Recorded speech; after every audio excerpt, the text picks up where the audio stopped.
El pasaje bíblico de hoy, Segunda de Corintios, capítulo 10, versículo 3 al 6. Pues, aunque andamos en la carne, no militamos según la carne, porque las armas de nuestra milicia no son carnales, sino poderosas en Dios para la destrucción de fortalezas, derribando argumentos y toda altivez que se levanta contra el conocimiento de Dios y llevando cautivo todo pensamiento a la obediencia a Cristo y estando prontos para castigar toda desobediencia cuando vuestra obediencia sea perfecta. Amados hermanos en Cristo y estimado público, continuando con la última prédica, les seguiré compartiendo del alma. Como ya hemos visto, el ser humano es un ser tripartito. En su origen y esencia consiste en espíritu, alma y cuerpo. Y el espíritu y el alma son los que, de hecho, controlan el accionar y las reacciones del cuerpo. Hermanos, estamos aprendiendo de estos tres aspectos de la constitución del ser humano para conocer nuestro ser interior y obtener el conocimiento y la fortaleza necesaria para cambiar y hacer que su espíritu vuelva a tener dominio sobre su alma y su cuerpo. Ya hemos definido lo que es el alma. Recordémoslo. El término alma engloba tres áreas básicas, a saber, el cerebro y sus múltiples funciones, la memoria y el proceso de recuperar la información que ha guardado en la memoria, que viene a ser la acción de pensar. Es decir, en el alma están inmersos los pensamientos, los sentimientos, las emociones, la voluntad y los recuerdos. Si guarda buenas emociones y buenos sentimientos, podrá tener buenos recuerdos y buenos pensamientos. Por el contrario, si retiene malos recuerdos, sus pensamientos serán negativos y pesimistas. Podrá recordar con más claridad y por más tiempo todo lo que ha grabado en su cerebro, es decir, en su memoria y en su corazón con cierta emoción, sentimiento o sensación. Lo podrá recordar con más nitidez que las experiencias que ha guardado solo en su cerebro. El acto de pensar, o lo que se denomina el intelecto, y la misma acción de recordar lo que ha visto, oído o vivido, es una función del alma. Hermano, en su vida cristiana es muy importante guardar todo lo que sea valores y principios de integridad. Incluso hay un dicho popular que dice: todo depende de lo que uno piense. Si ve su vida y lo que le sucede en forma positiva, le será mucho más fácil superar toda circunstancia. Sin embargo, si ve todo en forma negativa y pesimista, lo más probable es que todo o casi todo le resulte mal. Su vida será dura y difícil. Y en el ámbito espiritual, esta premisa resulta más que cierta y verdadera. Hermano, escuche bien esto. Su vida cambiará radicalmente dependiendo de cómo opere o funcione su parte almática. Incluso esto podrá afectar el resultado de su vida cuando pase a la eternidad. Es decir, influirá en su crecimiento espiritual.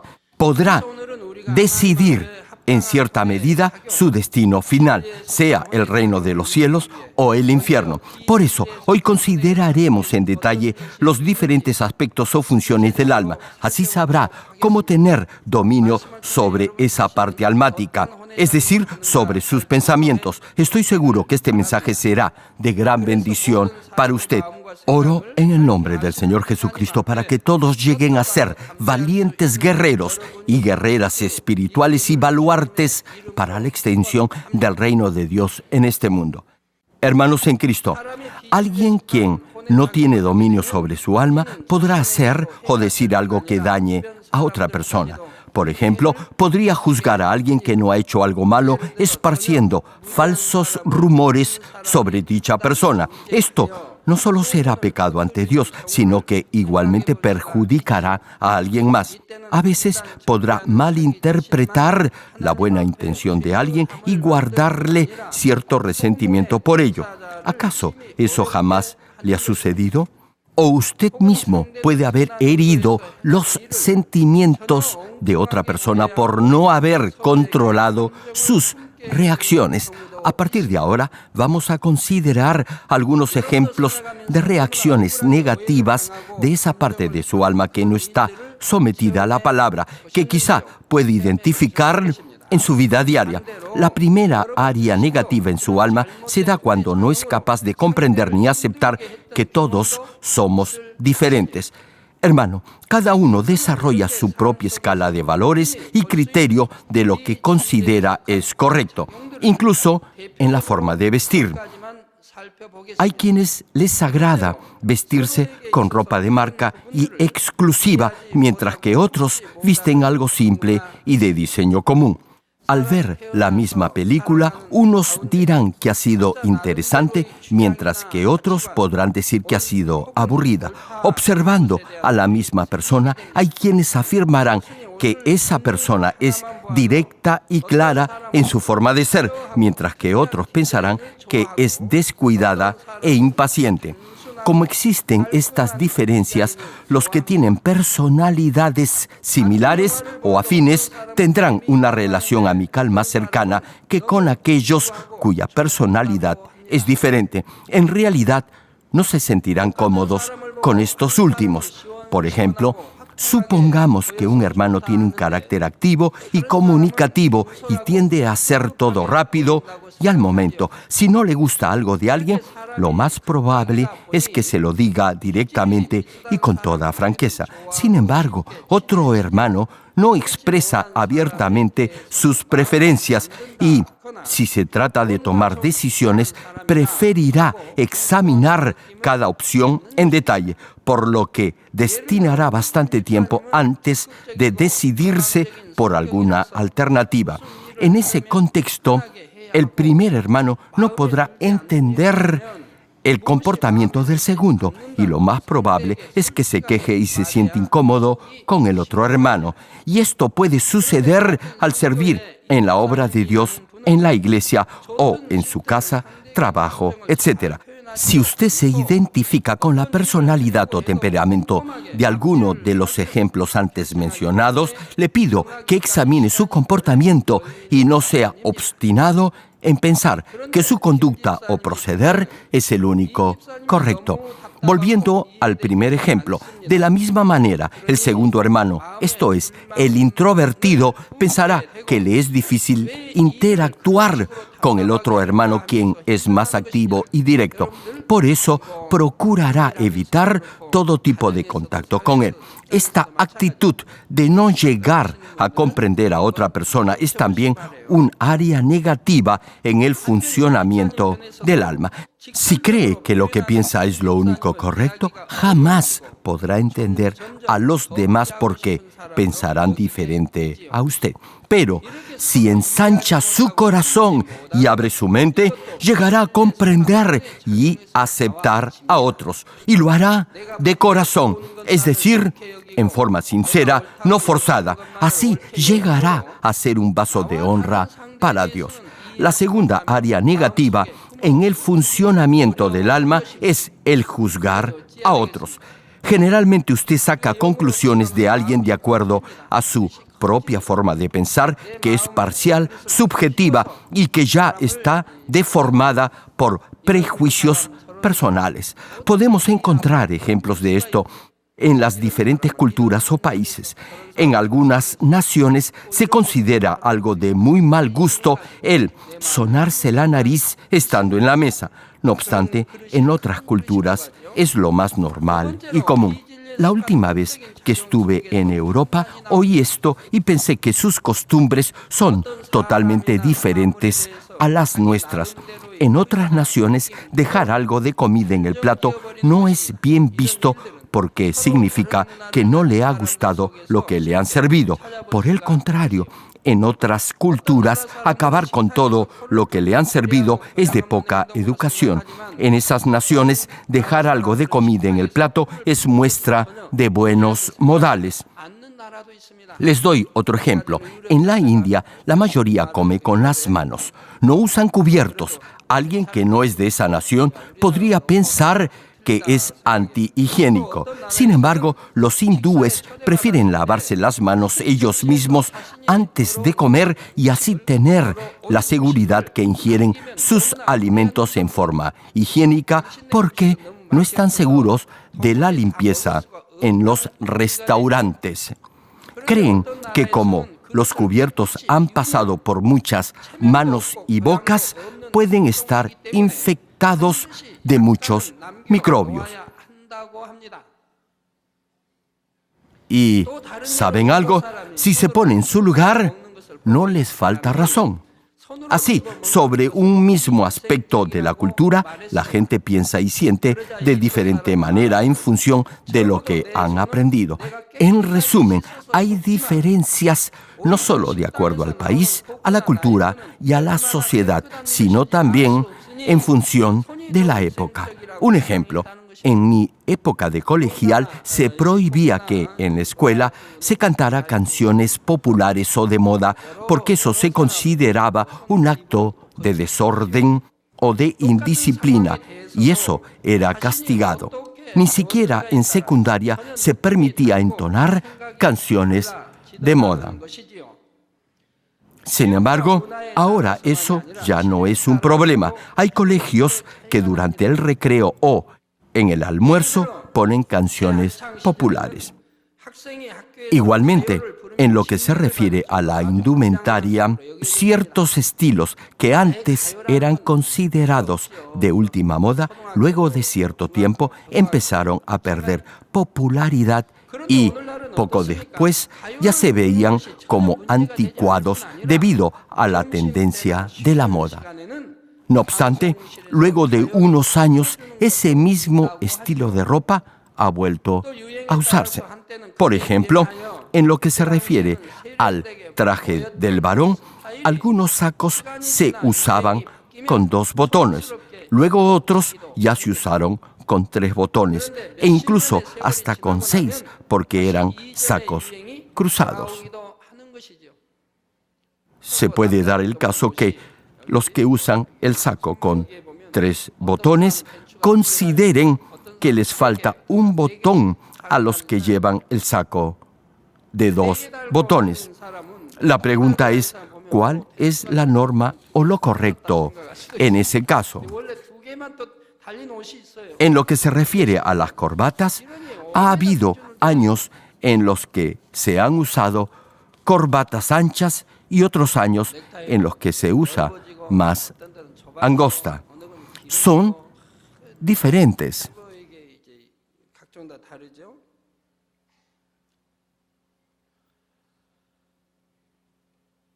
Como les decía, incluso después de algunos años, la ropa que antes se consideraba como pasada de moda vuelve a estar en boga. Aún en lo que se refiere al cuello de las camisas de vestir del hombre ha cambiado. Y es también porque las grandes compañías de ropa de marca, los diseñadores e incluso los sastres deben ganar dinero. Lo que quiero enfatizar es que nunca deberá juzgar en base a criterios que cambian con el tiempo o con el lugar. Esto es, que no son permanentes ni son veraces. A menudo se juzga la intención y el comportamiento de otros de acuerdo a su forma de pensar y a sus sentimientos. Los que tienen el mal hábito de mentir considerarán a otros también como mentirosos. Las hermanitas que son chismosas o les gusta hablar mal de los demás creerán que otras también hablan mal y murmurarán de los demás. Les doy otro ejemplo. Suponga que ve a un hermanito sonrojarse cada vez que ve a una hermanita en particular. Ahora bien, puede ser que se sonroje de vergüenza por una equivocación que cometió al darle un recado y se lamenta por ello. Otra persona podría pensar que el hermanito se sonroja porque está enamorado de la hermana. Otros también juzgan y condenan a priori a alguien quien, por no ver bien, por ejemplo, pasa a su lado y no los saluda. Piensan mal de antemano. O si ven a alguien que los mira con rostro adusto y serio, creen que algo malo sucede. Una pregunta: ¿qué pensaría si ve a un hermano y una hermana que conoce parados enfrente de la puerta de un hotel. Muchos pensarían mal. Solo por haberlos visto en la puerta de un hotel, piensan que han estado juntos en el hotel. Y otros irían más allá. Dirían que ya habían visto a esos hermanos intercambiar miradas de complicidad en la iglesia. He oído comentarios así muchas veces. Incluso a mí me pasa cuando saludo a algunos hermanos. Procuro mirar sus rostros para acordarme de ellos. No obstante, algunos piensan que los miro porque han hecho algo mal o porque les quiero llamar la atención. Generalmente son los nuevos creyentes los que piensan así. Creen que sé que han cometido algún pecado o que han hecho algo malo ante Dios. Claro está, si el Espíritu Santo le hace ver que ha cometido algún pecado, en ese caso deberá dar gracias a Dios por ello, arrepentirse, dejar de pecar y continuar su carrera de la fe. Sin embargo, si usa su razonamiento humano, es decir, sus pensamientos carnales, muy probablemente se desanime y se estanque en su crecimiento espiritual. Muchas veces las respuestas intrascendentes son producto de esa tendencia del alma que los lleva a juzgar o criticar. Supongamos que le pregunta a alguien que suele llegar tarde al trabajo a qué hora ha llegado a la oficina esa mañana. Esa persona, como tiene cierto remordimiento, inmediatamente le responderá que no ha llegado tarde a la oficina. Usted tan solo le preguntó la hora en la que había llegado. No obstante, esa persona lo juzgó y creyó que usted le preguntaba eso porque asumía que había llegado tarde ese día a la oficina. Respondió algo que no venía al caso. De esta manera, la mayoría juzga todos los días. Incluso en la iglesia se dan esos casos con mucha frecuencia. Sin embargo, muchos no se percatan de ese patrón negativo del alma que viene de juzgar o censurar a alguien de acuerdo a su forma de pensar. Incluso hay quienes se atreven a afirmar que lo que han dicho respecto a alguien es obvio, es decir, que su juicio es el correcto. Si usted hace esto, le pido, por favor, derribe ahora mismo ese argumento que no viene de Dios. Quizá muy de vez en cuando usted acierte, pero le puedo asegurar que la mayoría de las veces se equivocará. Además, el mismo hecho de juzgar ya de por sí es algo negativo y pernicioso, y Dios le dice que no debe hacerlo. Así que, hermano, no lo haga. Tenga en cuenta que el ser humano tiene sus propias limitaciones. Incluso si usted mismo ha visto u oído algo, no sabrá la verdadera intención oculta de quien ha hecho o ha dicho algo. Si usted supone o asume algo que en verdad no ha visto ni ha oído, lo más factible es que su juicio sea del todo incorrecto. Primera de Corintios, capítulo 4, versículo 5 nos dice al respecto: así que no juzguéis nada antes de tiempo, hasta que venga el Señor, el cual aclarará también lo oculto de las tinieblas y manifestará las intenciones de los corazones, y entonces cada uno recibirá su alabanza de Dios. Hermano, debe tener presente que únicamente Dios ve y conoce el interior del corazón del ser humano, y es el único que puede juzgar.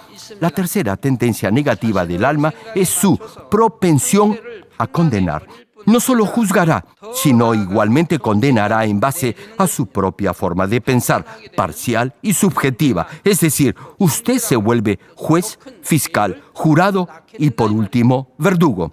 Hermano, si empieza a juzgar, eso lo llevará a cometer un pecado aún más grave, que es el condenar.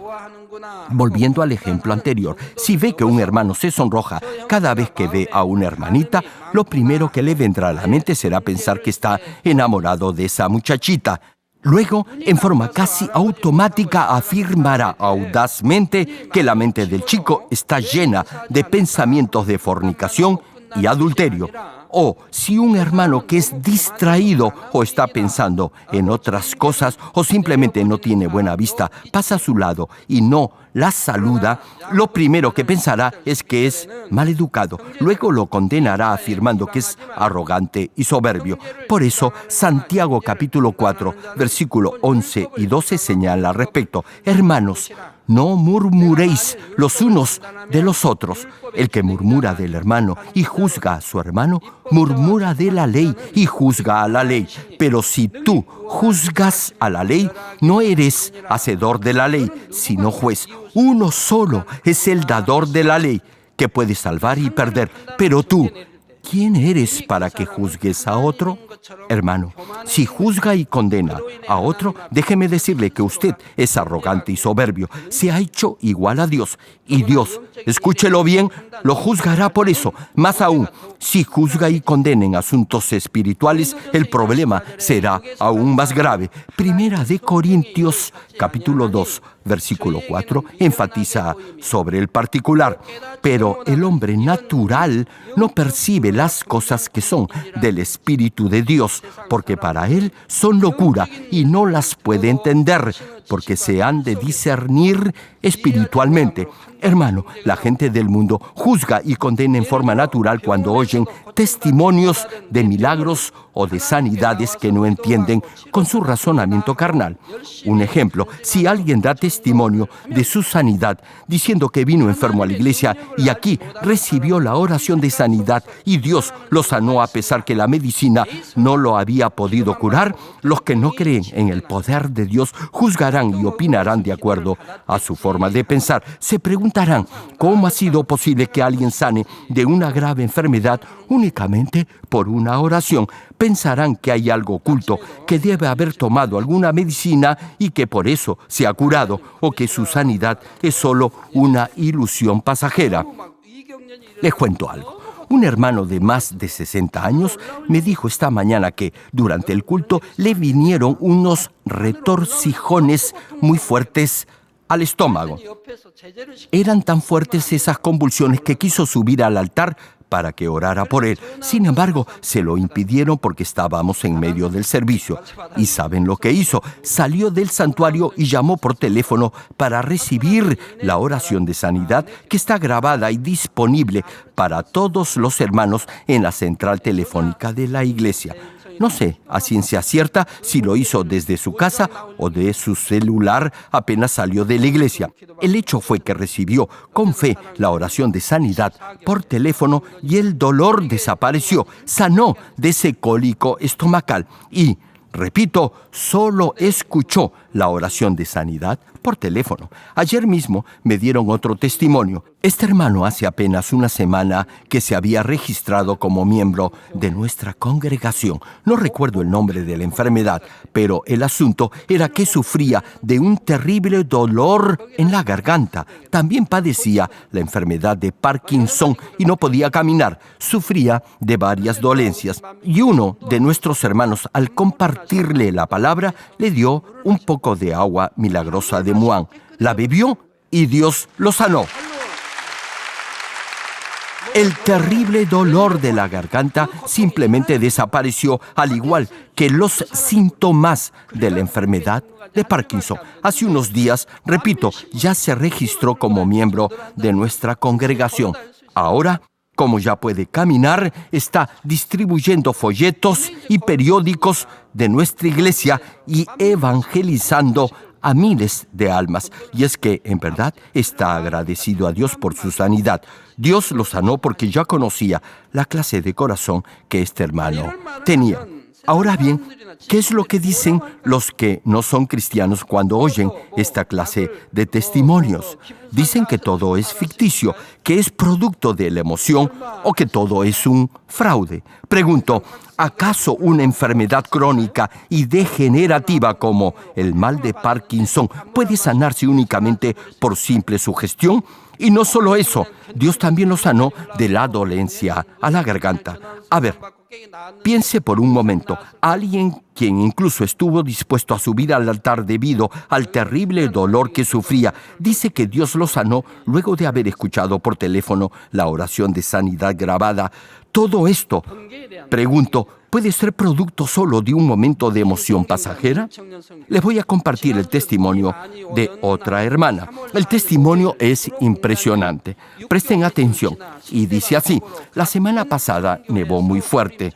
Regresaba a casa, cuenta la hermana, en compañía de unos hermanos cantando alabanzas. De repente vimos una fuerte luz en el cielo y mi paraguas se quebró. La hermana me trajo el paraguas. Cuando lo examiné, pude ver que la parte final de la sombrilla estaba totalmente calcinada. Aún olía a quemado. Prosigue la hermana con su testimonio. Un relámpago había impactado su paraguas. A ver, ¿qué creen que le pasó a la hermanita?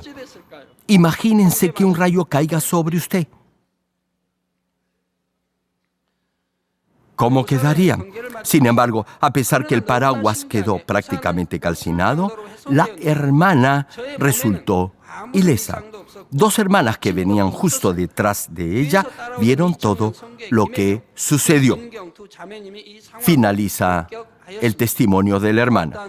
Doy gracias a Dios, quien me ha protegido, y a mi pastor por su cobertura espiritual, quien siempre está orando por mí y por todos los miembros de esta iglesia. Gracias nuevamente, pastor principal. Aquí vemos a la hermana. Hermanos, yo vi el paraguas. Estaba totalmente calcinado. Aquí lo pueden ver. Mírenlo. No obstante, la hermana no sufrió ni la más mínima quemadura. Pregunto, ¿usted cree que esto puede ser suerte, mera coincidencia o pura casualidad? No, una y mil veces no. Ahora que ya han escuchado el valiente testimonio de la hermana, yo también me he animado y les voy a compartir el mío. Algo parecido me aconteció a mí también. Iba con dirección a mi casa de oración. Llovía torrencialmente, se oían truenos y se veían relámpagos. Cuando llegamos a la casa, el auto se detuvo y justo cuando estaba por bajar, de pronto vimos una fuerte luz, un destello fulminante. Sentí que un rayo había impactado el carro. Hubo un intenso resplandor de luz. El sonido del trueno se oyó con el destello del relámpago. Sin embargo, el tiempo entre la caída del rayo y el sonido del trueno son diferentes debido a la distancia. El coche se iluminó y se sacudió por un instante. En ese momento clamé: ¡Señor! Luego, nada pasó. El rayo había impactado el vehículo. Descendí del automóvil y lo observé. No tenía ni un solo rasguño. Incluso pensé que el rayo podía haber caído en la casa, pero no fue así. La casa estaba intacta. Mi cuerpo se estremeció porque sentí que el rayo había impactado el coche. No obstante, repito, el carro no tenía ni un rasguño. En realidad, no iba a dar mi testimonio, pero me animé al escuchar el testimonio de la hermana.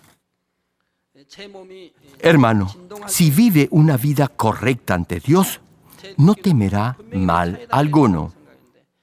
No habrá rayo, relámpago ni trueno que lo toque. Sin embargo, solo por si acaso, si hay una tormenta y usted va caminando, por favor, no abra su paraguas. Tenga un poco de sentido común. Como les decía, hay quienes creen que el testimonio que alguien ha compartido es algo inventado. De igual manera, no creen en los milagros que hace Dios. Por ejemplo, consideran imposible que el sol y la luna se hayan detenido o que agua contaminada o no bebible se haya convertido en agua dulce y potable. Afirman que eso no puede ser verdad. Aseveran que todo eso es ficción o que es producto de la imaginación. A aquellos que dudan de estos milagros, los invito a venir a esta iglesia o a que entren a nuestra página web y lean las innumerables evidencias comprobadas y comprobables de todo lo que afirmamos.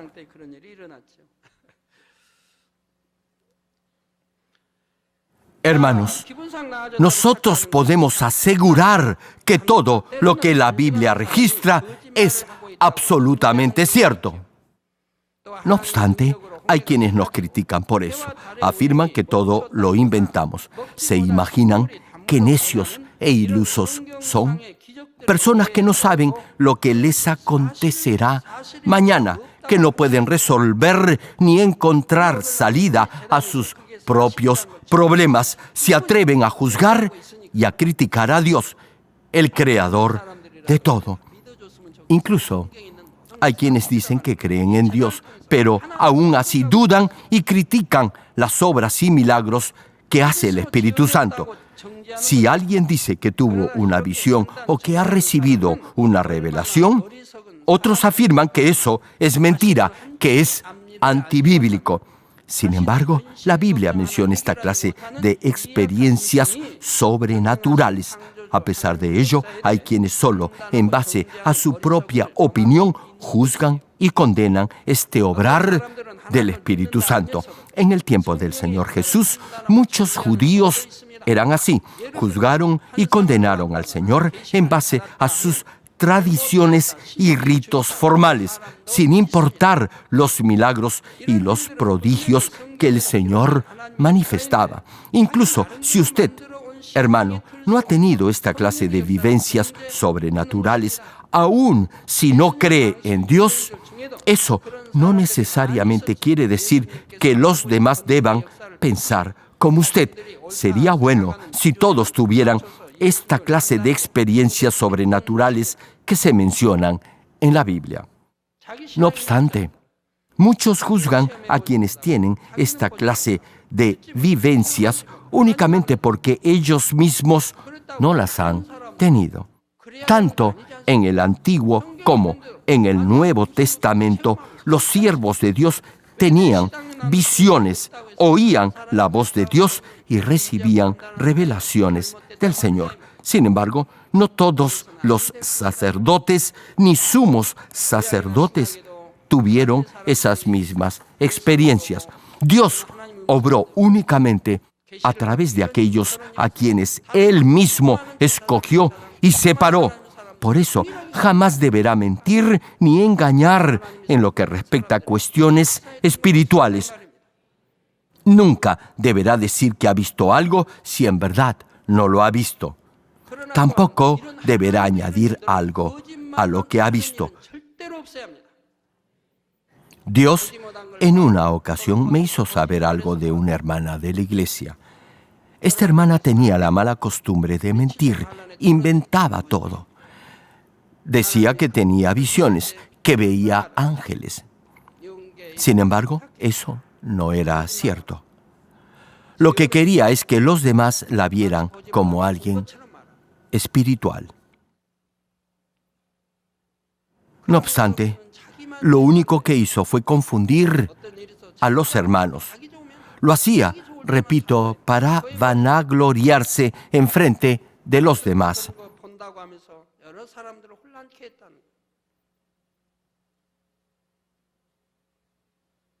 Por ejemplo, cuando el Señor Jesús sanó a un enfermo el día de reposo, era obvio que el poder de Dios se manifestaba a través del Señor. No obstante, los obtusos fariseos no vieron en esos milagros el poder de Dios, sino que condenaron al Señor como pecador por un mero formulismo. Es decir, porque, según ellos, había trabajado el día de reposo al sanar a un enfermo. Si sanar a un enfermo en el día de reposo judío era pecado para Dios, entonces Dios no lo hubiera hecho a través del Señor Jesús. Por otro lado, si el Señor hubiese sido un pecador que no hubiese obedecido la ley, Dios, quien es santo, jamás hubiese mostrado su poder de sanidad a través del Señor Jesús. La Biblia narra señales, milagros y prodigios e innumerables obras del poder de Dios que manifestaban a aquellos a quienes Dios escogía y separaba. Sin embargo, los fariseos no podían discernir esa verdad porque estaban cegados y obnubilados por su forma de pensar. Así que juzgaron y condenaron al Hijo de Dios. Hay quienes incluso ahora se atreven a juzgar y condenar a Dios en base a su criterio y opinión. Por ejemplo, algunos en su inmadurez espiritual dicen que Dios es malo porque dejó que Adán comiera del fruto del árbol de la ciencia del bien y del mal, ya que, debido a eso, el ser humano ha tenido que enfrentar todo tipo de pruebas y enfermedades.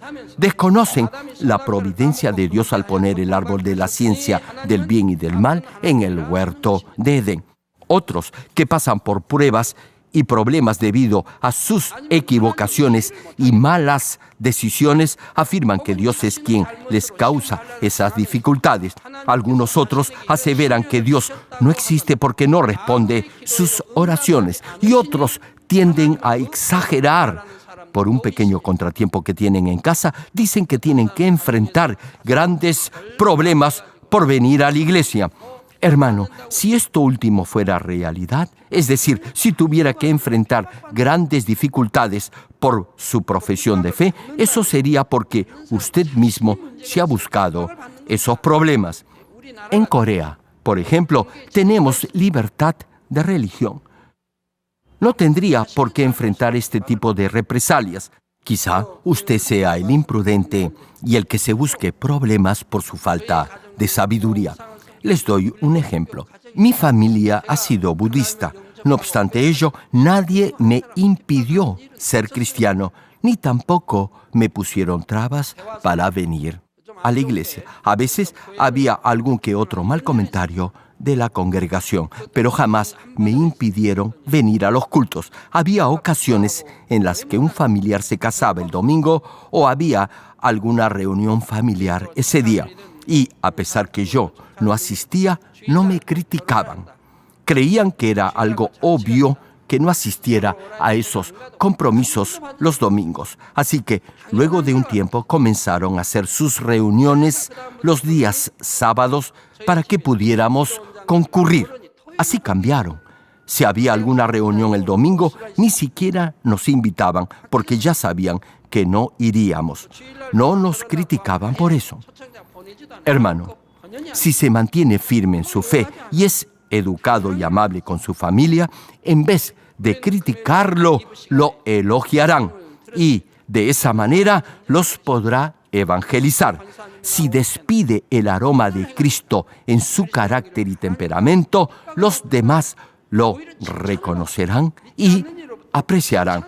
Hay muchos hermanos que dan testimonio de esto. Como reflejan el carácter del Señor Jesucristo, los demás los estiman y valoran.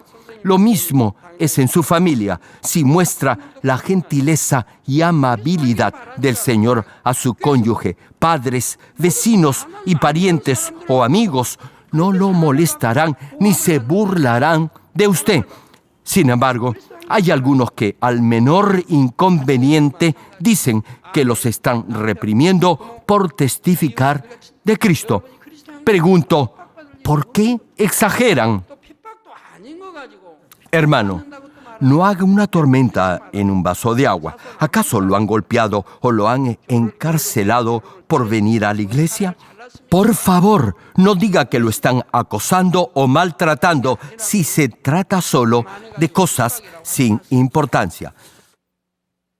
Como les decía, muchos son los que tienden a juzgar y condenar de acuerdo a su propio criterio o norma. Y eso lo hacen porque, en primer lugar, no conocen la palabra. Y en segundo lugar, porque son obstinados y tercos. Es decir, son arrogantes. Ese pecado los separará de Dios. Podrían incluso llegar a blasfemar del Espíritu Santo y oponerse abiertamente al reino de Dios. Y ya no podrán arrepentirse de ese pecado de muerte porque no recibirán el espíritu de arrepentimiento. Espero que no haya entre ustedes un caso como este. La próxima semana continuaremos con este tema. Termino el mensaje. Amados hermanos en Cristo, Primera de Corintios, capítulo 3, versículo 18, menciona: nadie se engaña a sí mismo. Si alguno entre vosotros se cree sabio en este siglo, hágase ignorante para que llegue a ser sabio. Hermano, si en su vida ve todo, sea circunstancias, personas, etc., únicamente dentro de los límites de su propia perspectiva o en base a su propio criterio, conocimiento y forma de pensar, esto es, guiado por la parte no redimida de su alma, lo más probable es que muchas veces se equivoque en su apreciación o valoración de los demás, y eso al final lo llevará a pecar. No solo estará obstaculizando las bendiciones de Dios y la respuesta a sus oraciones, sino que también enfrentará pruebas y dificultades en su vida y en la vida de sus seres queridos. Por el contrario, si no se guía por su forma de pensar, sino más bien procura discernir toda circunstancia en base al patrón o norma de la palabra de Dios, entonces sus decisiones serán las correctas. Sea sabio.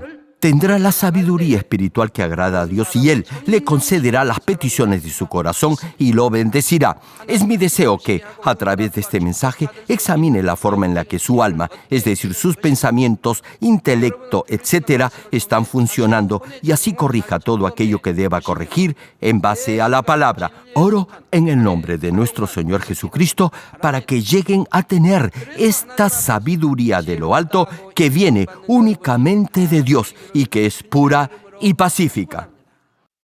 Ahora oraré por todos aquellos que están enfermos. Coloquen su mano en la parte enferma o adolorida de su cuerpo y reciban esta oración por fe. Si usted no está enfermo, pero desea que Dios le conceda los deseos de su corazón, coloque su mano sobre su pecho y reciba esta oración con fe. El obrar del todopoderoso Dios que trasciende el tiempo y el espacio obrará de acuerdo a su fe. No importa dónde se encuentre, si recibe esta oración con fe, con toda seguridad experimentará el asombroso poder de Dios. Aleluya. Dios todopoderoso de amor, pon tu mano sobre tus hijos y sobre todos aquellos que están viendo y escuchando esta oración a través de la televisión y de cualquier medio de comunicación. Extiende tu mano y manifiesta tu poder y tu obrar que trasciende el tiempo y el espacio en todo aquel que está recibiendo esta oración por fe en cualquier parte del mundo. Da a cada uno de ellos la fe necesaria para que puedan creer y se despojen de todo pensamiento negativo y toda duda. Quita de ellos todas sus cargas y sufrimientos. Quema por el fuego del Espíritu Santo y limpia con la sangre de nuestro Señor Jesucristo desde la cabeza a los pies, las vísceras y los intestinos, cada coyuntura y todo nervio, tejido y célula. Ordeno en el nombre de Jesucristo al enemigo, el diablo y Satanás, a toda enfermedad, virus y bacteria y toda debilidad, fuera. Toda enfermedad contagiosa, fuera.